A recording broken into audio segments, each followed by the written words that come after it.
Good afternoon, ladies and gentlemen. Indeed, a great pleasure to be here and to moderate the session, substituting Mr. Popley to be there some of the ministerial meetings. It's an after-lunch session, and obviously, it's supposed to be very taxing for the audience, but at the same time, very interesting and stimulating because it talks about the investment, an investment in the one of the most, and possibly one of the very few areas where the things are happening. We have 6 speakers here, and obviously a challenging task to finish that session within an hour's time. We would like to structure the session that we will give maybe 5 to 7 minutes to each of the speakers to highlight their key points, and just to keep the audience awake, have more interactive sessions in terms of their questions and the distinguished speakers' response. The topic of the day is investing into the renewable sector is very promising, very challenging, and obviously a lot of debate and discussions are taking place. India has set a target of 175 gigawatt. For 2022, we are already at some 70 gigawatts. The government has chalked out a roadmap as to how to reach to 175 gigawatts. We moved towards this journey a couple of years ago, and we have made a handsome beginning, and $42 billion have been invested in the last 4 years, and much more needs to follow. Out of 175 gigawatts, even if the 100 gigawatts to come, this will need an investment of 5 to 6 lakh crores. Where is this money? It's a big question, because to support this huge investment, you need at least 150,000 crores in terms of equity and at least 350,000 crores in terms of the debts. Where is this money? From where is to come, domestic or international markets?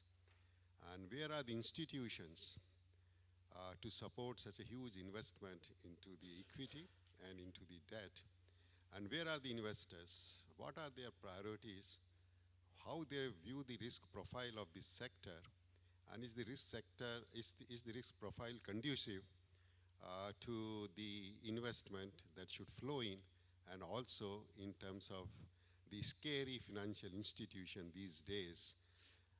We have already been seeing most of the renewable power developers talking about the lenders scaring away from the lending, and some of them are facing problems in terms of the financial closure.